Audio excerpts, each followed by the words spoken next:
Hello friend, this is my new video and second video on the basic proportionality theorem.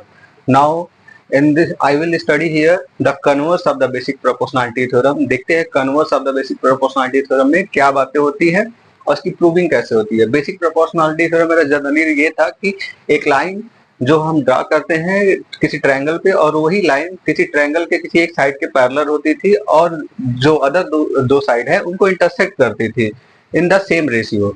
तो इसमें देखते हैं क्या है, इसमें बोला जाता है कि if a line divide any two side of a triangle in the same ratio then line is parallel to the third side. इसमें ये बोला जा रहा है कि ना एक लाइन जो है ट्रायंगल को डिवाइड कर रही है इन द सेम रेशियो, तो वो लाइन जो है थर्ड साइड के पैरेलल है। और इसका सेम उल्टा होता था बेसिक प्रोपोर्शनैलिटी थ्योरम में, उसमें लाइंस को हम पैरेलल लेते थे और डिवाइड द सेम रेशियो को हम लोग इक्वल दिखाते थे। और इसमें बोला गया है कि divide the same ratio equal है तो लाइंस पैरेलल होंगी। Okay, this is our converse basic proportionality theorem. देखते हैं इसका प्रूविंग क्या है। इसमें हमको जनरली ये प्रूव करना है कि जो ये लाइन डी है ना, यही पैरेलल है एसी के। और इसके पहले वाला जो थ्योरम था जिसको हम लोग बेसिक प्रोपोर्शनैलिटी थ्योरम बोलते थे, उसमें हम लोग क्या करते थे कि एक लाइन जो ट्रायंगल को दो पॉइंट पे इंटरसेक्ट करती थी और ये थर्ड साइड के पैरेलल थी, तो ये डिवाइड करती थी इन दोनों साइड को सेम रेशियो में। ओके, देखते हैं इसका स्टेटमेंट एक बार फिर से पढ़ते, देखते हैं क्या है स्टेटमेंट में। If a line divide any two side of a triangle in the same ratio then the line is parallel to the third side. तो हम देखते हैं गिवन मेरे पास क्या है, a triangle ABC and a line DE intersecting the side AB and AC in the point D and E respectively. ठीक है ना, हमने एक लाइन लिया जो कि ट्रायंगल के दोनों दो साइड AB और AC को इंटरसेक्ट करती है।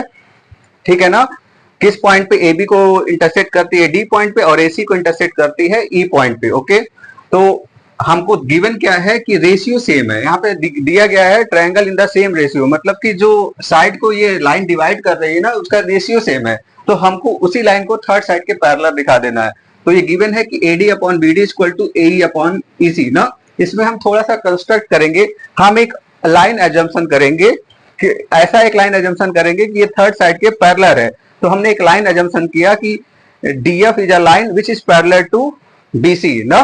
फिर आगे जो है कंट्रैक्ट करेगा, मतलब कि विरोधाभास जो है दिखाएगा।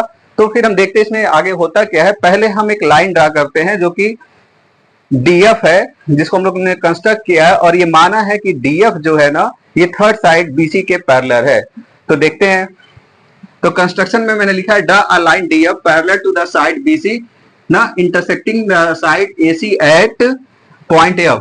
जो ये लाइन मैंने अभी कंस्ट्रक्ट किया है DF, मैंने ये माना कि ये DF जो लाइन है BC के पैरेलल है और ये AC को F पॉइंट पे इंटरसेक्ट करती है ना। देखते हैं फिर ये फिर हो जाएगा AD upon DB equal to AF upon FC by BOP theorem because DF is parallel to BC। तो हमने ये माना था कि DF जो है पैरेलल है किसके, BC के। तो जो है मेरा वो वाला थ्योरम था क्या, बेसिक प्रोपोर्शनैलिटी थ्योरम के अकॉर्डिंग AD अपॉन DB का रेशियो AF अपॉन FC के रेशियो के बराबर हो जाएगा। तो ये यही मैंने लिखा है कि AD upon DB equal to AF upon FC by BOP theorem because DF is parallel to BC by construction. ये मैंने कंस्ट्रक्ट किया था। और फिर जो मेरा गिवन था उसको मैं लिख रहा हूं। मेरा गिवन क्या था कि AD upon DB equal to AC AE upon EC। ये मेरा गिवन था कि AD upon BD equal to AE upon EC। ये मेरा गिवन पार्ट था।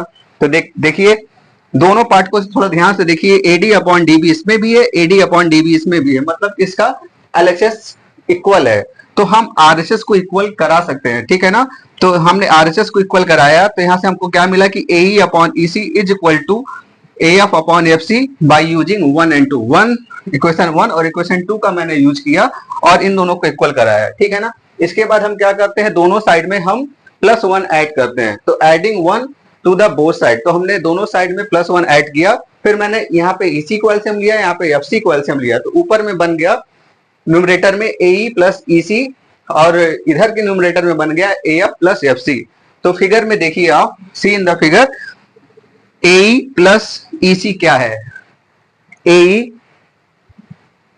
ये मेरा AE है बेटा, ये AE देखो, AE प्लस EC क्या पूरा हो जा रहा है AC। तो मैंने AE प्लस EC के जहां पे AC लिख दिया, ठीक है। फिर यहाँ पे फिर से फिगर में देखिए AF plus FC, AF plus FC भी AC के बराबर होगा, और मैंने डिनोमिनेटर को जैसे था वैसे ही रखा है, ठीक है ना। फिर यहाँ से हम AC और AC को कैंसिल करेंगे, तो AC और AC को कैंसिल करेंगे तो हमको मिल जाएगा EC equal to FC by cancelling AC from both side, ठीक है ना। अब हम देख रहे हैं कि जो है ना, ये मेरा EC और FC दोनों इक्वल है। इट मीन्स ये इक्वल तभी हो सकते हैं जब ये F पॉइंट जो है E पे आके कोइंसाइड कर जाए। जब ये F पॉइंट E पे आके कोइंसाइड कर जाएगा तभी ये जो है EC और FC के बराबर होंगे।